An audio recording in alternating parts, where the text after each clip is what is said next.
Welcome to Games from Folktales, a podcast that mixes historical research and tabletop role-playing settings. I'm your host, Timothy Ferguson. This week, a return to the Valley of Earl for the fifth part of The King of Elfland's Daughter. Thanks again to Michelle Fry, whose LibriVox recording I'm interjecting through in this series of episodes. Chapter 8, The Arrival of the Rune. On a sunny May morning in Earl, the witch Zerundarel sat in the castle nursery by the fire, cooking a meal for the baby. The boy was now 3 years old, and still Lyrazel had not named him, for she feared lest some jealous spirit of earth or air should hear the name, and if so, she would not say what she feared then.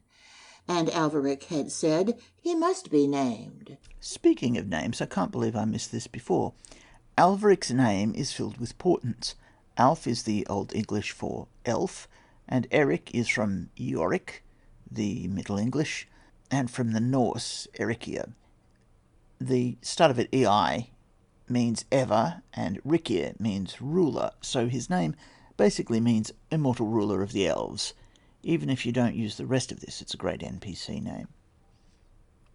Lyrazel doesn't want to name her son because she doesn't want to create the arcane connection of true names.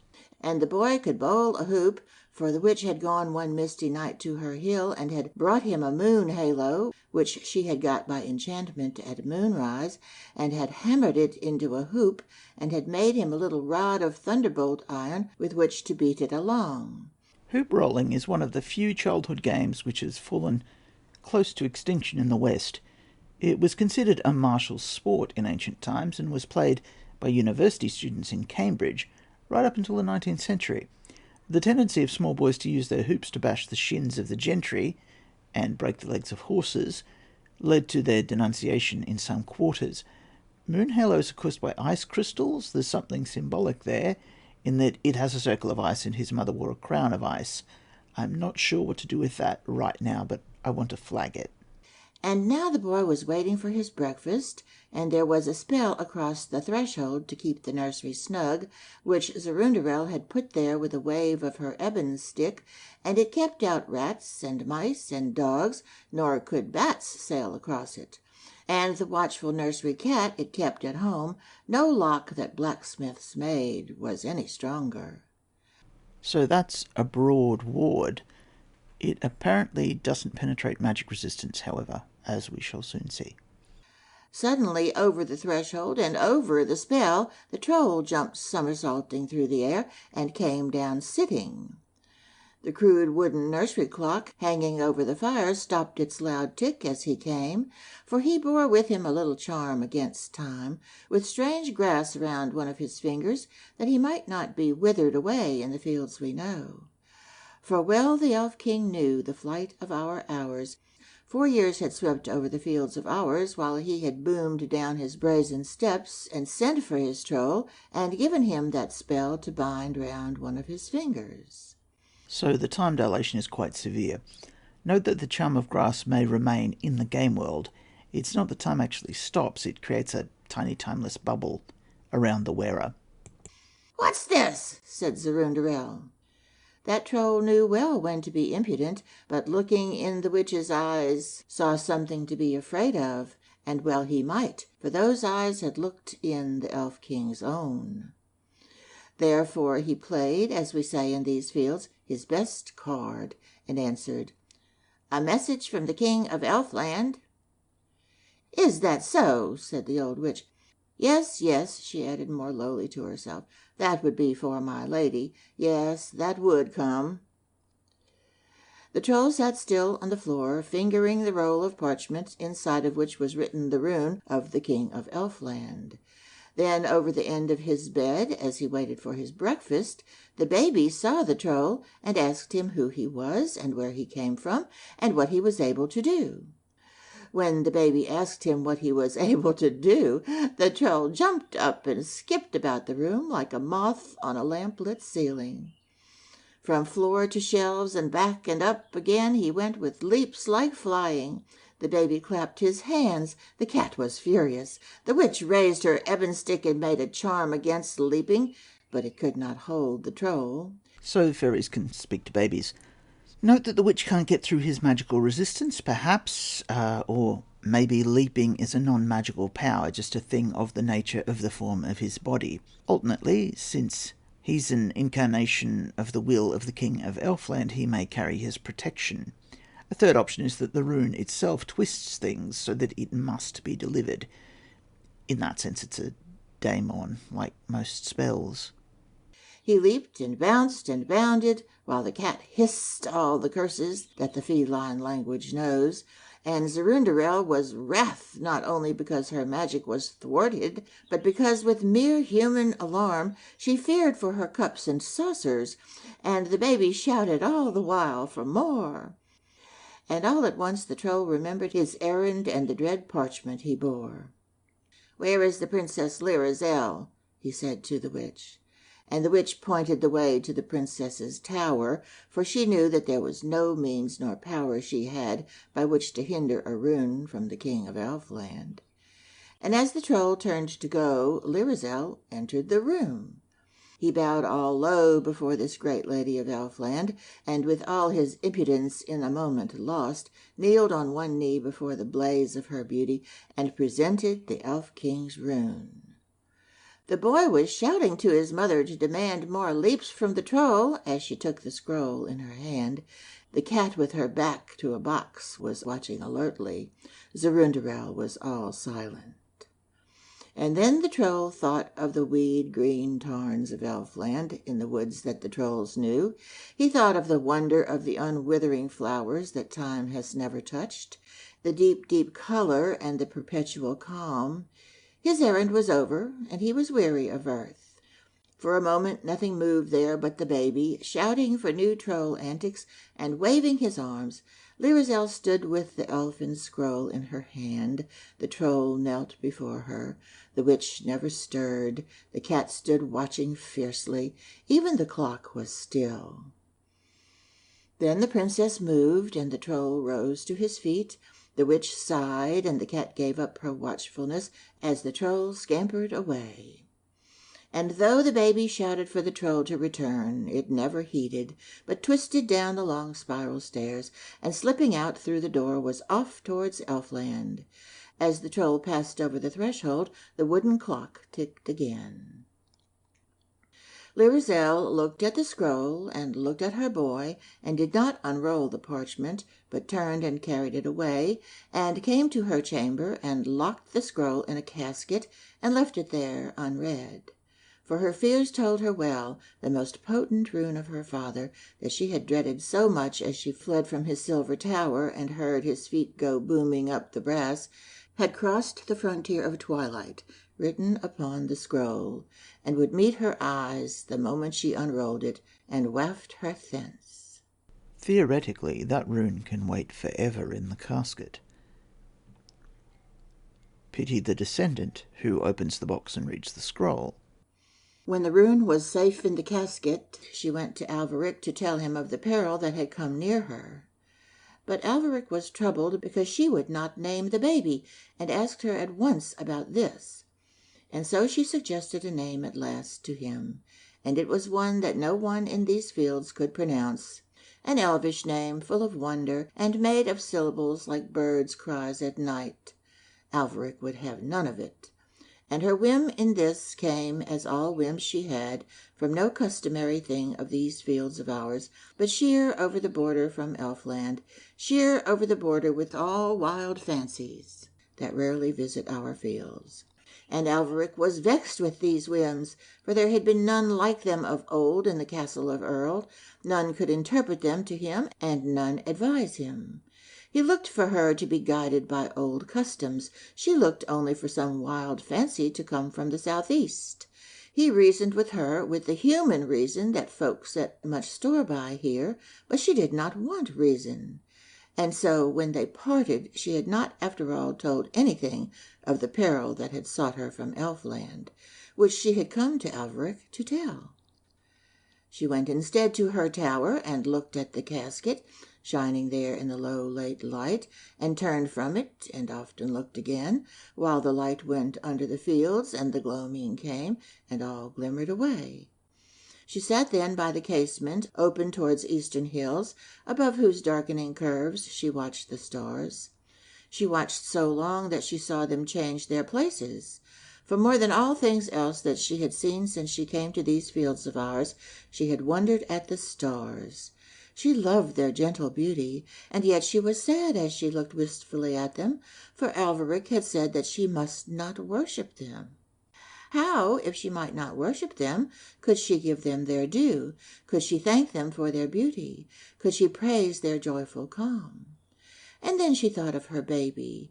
Then she saw Orion. Then she defied all jealous spirits of air.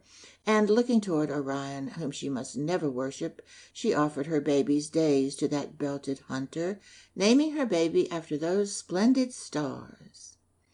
And when Alvaric came to the tower, she told him of her wish, and he was willing the boy should be named Orion, for all in that valley set much store by hunting.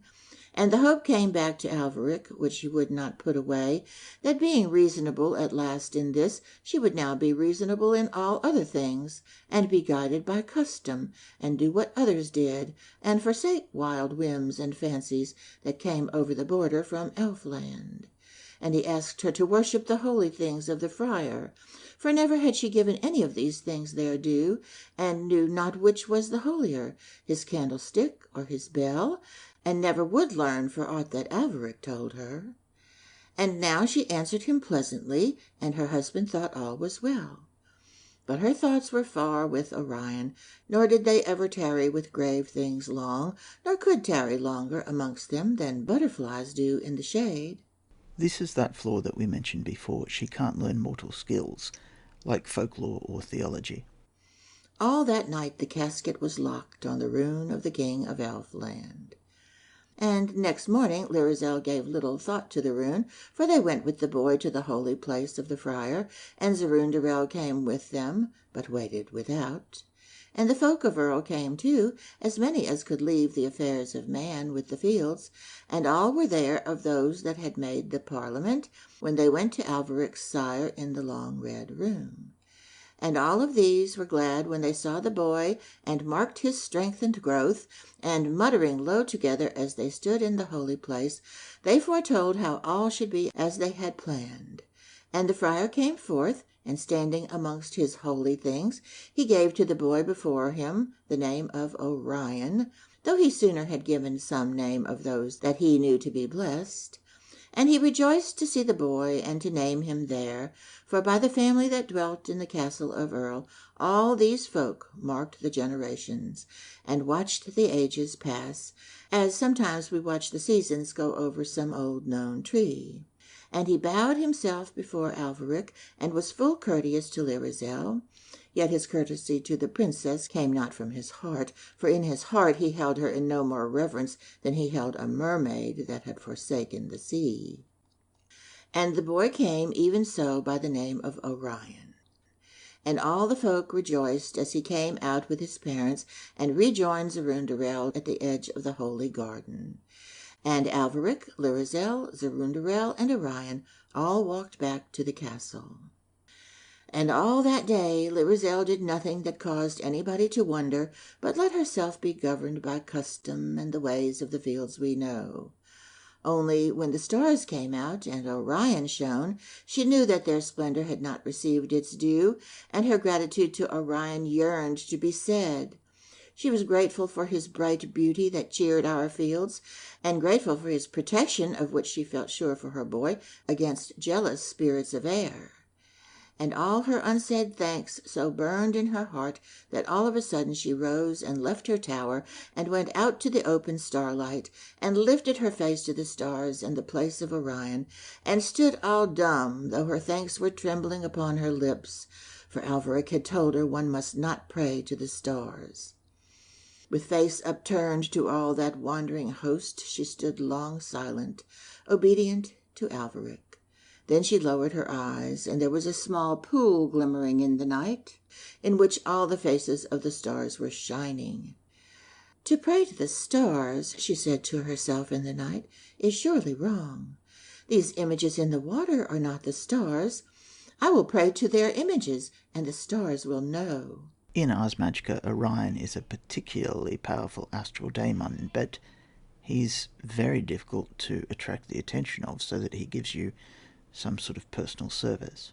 And on her knees amongst the iris leaves she prayed at the edge of the pool, and gave thanks to the images of the stars for the joy she had had of the night, when the constellations shone in their myriad majesty, and moved like an army dressed in silver mail, marching from unknown victories to conquer in distant wars.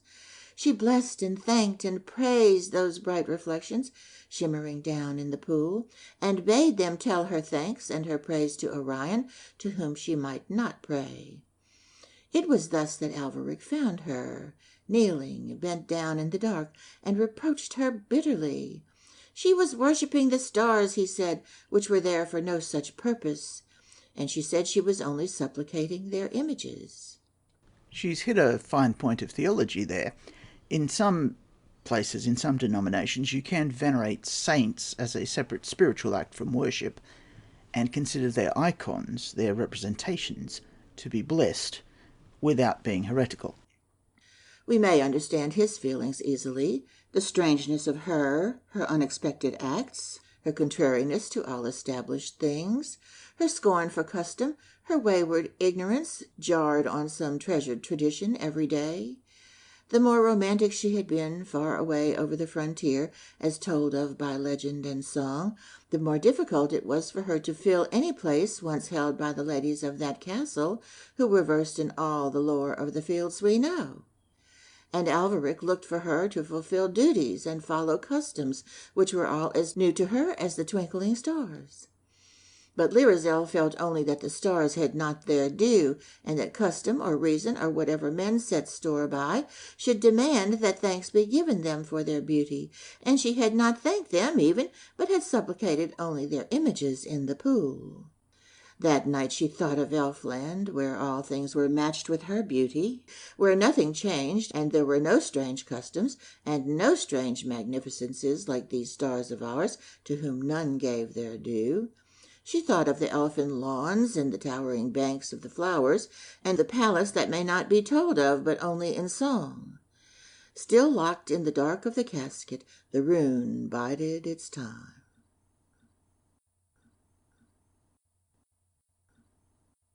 Chapter 9. Lyrazel Blows Away.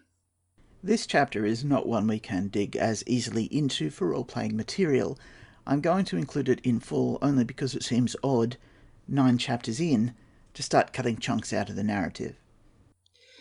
And the days went by, the summer passed over Earl, the sun that had travelled northward fared south again. It was near to the time when the swallows left those eaves, and Lyrazel had not learnt anything. She had not prayed to the stars again, or supplicated their images, but she had learned no human customs, and could not see why her love and gratitude must remain unexpressed to the stars. And Alvaric did not know that the time must come when some simple trivial thing would divide them utterly. And then one day, hoping still, he took her with him to the house of the friar to teach her how to worship his holy things. And gladly the good man brought his candle and bell, and the eagle of brass that held up his book when he read, and a little symbolic bowl that had scented water, and the silver snuffers that put his candle out. And he told her clearly and simply, as he had told her before, the origin, meaning, and mystery of all these things, and why the bowl was of brass, and the snuffer of silver, and what the symbols were that were carved on the bowl. With fitting courtesy he told her these things, even with kindness, and yet there was something in his voice as he told, a little distant from her, and she knew that he spoke as one that walked safe on shore, calling far to a mermaid amid dangerous seas. As they came back to the castle, the swallows were grouped to go, sitting in lines along the battlements. And Lyrazel had promised to worship the holy things of the friar, like the simple bell-fearing folk of the valley of Earl. And a late hope was shining in Alvaric's mind that even yet all was well. And for many days she remembered all that the friar had told her. And one day, walking late from the nursery, past tall windows to her tower, and looking out on the evening, remembering that she must not worship the stars, she called to mind the holy things of the friar, and tried to remember all she was told of them. It seemed so hard to worship them just as she should. She knew that before many hours the swallows would all be gone, and often when they left her, her mood would change, and she feared that she might forget, and never remember more, how she ought to worship the holy things of the friar. So she went out into the night again over the grasses to where the thin brook ran, and drew out some great flat pebbles that she knew where to find, turning her face away from the images of the stars. By day the stones shone beautifully in the water, all ruddy and mauve. Now they were all dark. She drew them out and laid them in the meadow. She loved these smooth flat stones, for somehow they made her remember the rocks of Elfland. She laid them all in a row, this for the candlestick, this for the bell, that for the holy bowl. "If I can worship these lovely stones as things ought to be worshipped," she said, "I can worship the things of the friar." Then she knelt down before the big flat stones and prayed to them as though they were Christum things. And Alvaric, seeking her in the wide night, wondering what wild fancy had carried her whither, heard her voice in the meadow, crooning such prayers as are offered to holy things. When he saw the 4 flat stones to which she prayed, bowed down before them in the grass, he said that no worse than this were the darkest ways of the heathen. And she said, "I am learning to worship the holy things of the friar." "It is the art of the heathen," he said. Now of all things that men feared in the valley of Earl, they feared most the arts of the heathen, of whom they knew nothing but that their ways were dark. And he spoke with the anger which men always used when they spoke there of the heathen. And his anger went to her heart, for she was but learning to worship his holy things to please him, and yet he had spoken like this. And Alvaric would not speak the words that should have been said to turn aside anger and soothe her, for no man, he foolishly thought, should compromise in matters touching on heathenesse. So Lirazel went alone all sadly back to her tower, and Alvaric stayed to cast the 4 flat stones afar. Lirazel's intent to worship may have affected these stones. They could, in theory, be icons now. Casting icons into the wilderness is how you get animal folk saints and weird woodland church fairies. And the swallows left, and unhappy days went by. And one day Alvaric bade her worship the holy things of the friar, and she had quite forgotten how. And he spoke again of the arts of heathenesse. The day was shining, and the poplars golden, and all the aspens red. Well, that's confusing because aspens are a type of poplar called the trembling poplar. Let's assume he means the black poplar and that he's talking about the leaves. The black poplar is an odd tree that I've not really worked up for Ars Magica. Its strangeness comes from the fact that although it's a British native tree, it has no name in Saxon. Our modern name is from Latin, populos, and that's weird. The Saxons called it a bioch, or birch, when it's clearly not a birch at all. Some argue this is because the Saxons used leaves for their taxonomy of trees, and the birch and black poplar have similar leaves. It might also be that in Saxon times, poplars didn't exist, and they became native after some magical event created them or transformed birches into them. There's a child's story that the poplar's branches have a distinctive upward tilt because in ancient times a thief hid something in the tree, and its new posture is to show that it's not carrying any loot. Its material bonus could be useful to force honesty, which would be of interest to the quaestorus. Aspen is a light, soft wood, and its name comes from the Greek for shield because it's really good for making shields. Similarly, it's useful for warding magic. In parts of ancient Greece, the dead wore crowns of aspen as a defence against the horrors of the trip to Hades. In Scotland, there are prohibitions against using it as a building material or for agricultural tools because it has a touch of the fae about it. Putting a leaf under your tongue might make you more eloquent. Then Florizel went to her tower, and opened the casket that shone in the morning with the clear autumnal light, and took in her hand the rune of the king of Elfland, and carried it with her across the high vaulted hall, and came to another tower, and climbed its steps to the nursery. And there all day she stayed and played with her child, with the scroll still tight in her hand, and merrily though she played at whiles, yet there were strange calms in her eyes, which Zerundarel watched while she wondered. And when the sun was low, and she had put the child to bed, she sat beside him all solemn, as she told him childish tales. And Zerundarel, the wise witch, watched, and for all her wisdom only guessed how it would be, and knew not how to make it otherwise. And before sunset Florizel kissed the boy, and unrolled the Elf King's scroll. It was but a petulance that had made her take it from the coffer in which it lay, and the petulance might have passed, and she might not have unrolled the scroll, only that it was there in her hand. Partly petulance, partly wonder, partly whims too idle to name, drew her eyes to the Elf King's words in their cold, black, curious characters. And whatever magic there was in the rune, of which I cannot tell, and dreadful magic there was, the rune was written with love that was stronger than magic, till those mystical characters glowed with the love that the Elf King had for his daughter, and there were blended in that mighty rune two powers, magic and love, the greatest power there is beyond the boundary of twilight, with the greatest power there is in the fields we know. And if Alvaric's love could have held her, he should have trusted alone in that love, for the Elf King's rune was mightier than the holy things of the friar. In Ars Magica, love is a gift from the true Empreen. Basically, you can't do stuff to it with magic because it's made of the same stuff that God is made of. God is love is not entirely metaphorical in mythic Europe. No sooner had Florizel read the rune on the scroll than fancies from Elfland began to pour over the border. Some came that would make a clerk in the city today leave his desk at once to dance on the seashore, and some would have driven all the men in a bank to leave doors and coffers open and wander away till they came to green open land and the heathery hills, and some would have made a poet of a man all of a sudden as he sat at his business. They were mighty fancies that the Elf King summoned by the force of his magical rune. And Florizel sat there with the rune in her hand, helpless among this mass of tumultuous fancies from Elfland.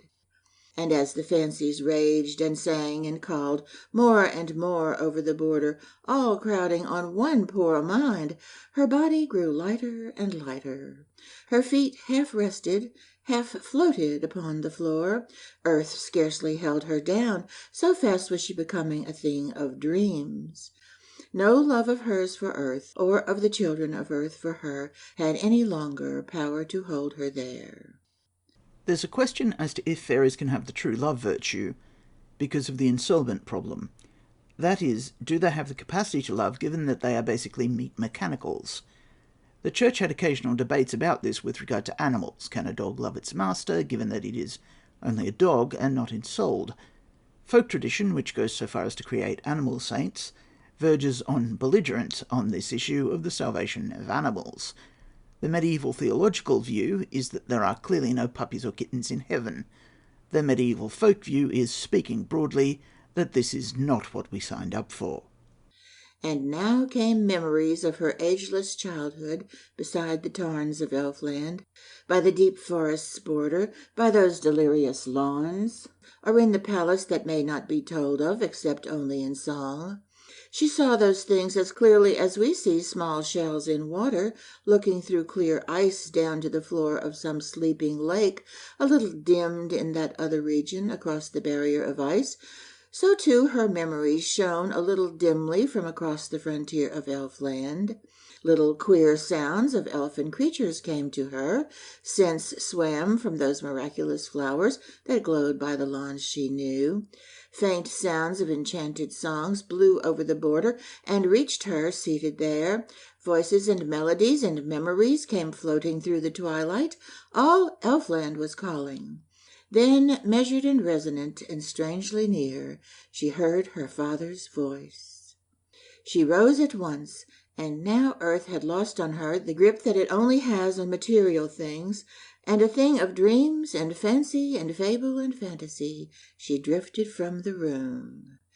And Zerundarel had no power to hold her with any spell, nor had Lirazel herself the power even to turn, even to look at her boy as she drifted away. And at that moment a wind came out of the northwest, and entered the woods, and bared the golden branches, and danced on over the downs, and led a company of scarlet and golden leaves, that had dreaded this day, but danced now it had come, and away with a riot of dancing and glory of color, high in the light of the sun that had set from the side of the fields, went wind and leaves together. With them went Lirazel. End of chapter 9. Lirazel blows away. Lirazel is compared to a mermaid who forsook the sea several times, and that's also apt here. Many of those stories involve a child left behind that the mother loves and wants to protect, but cannot carry away. And that concludes this month's visit to the Vale of Earl. Your saga may vary.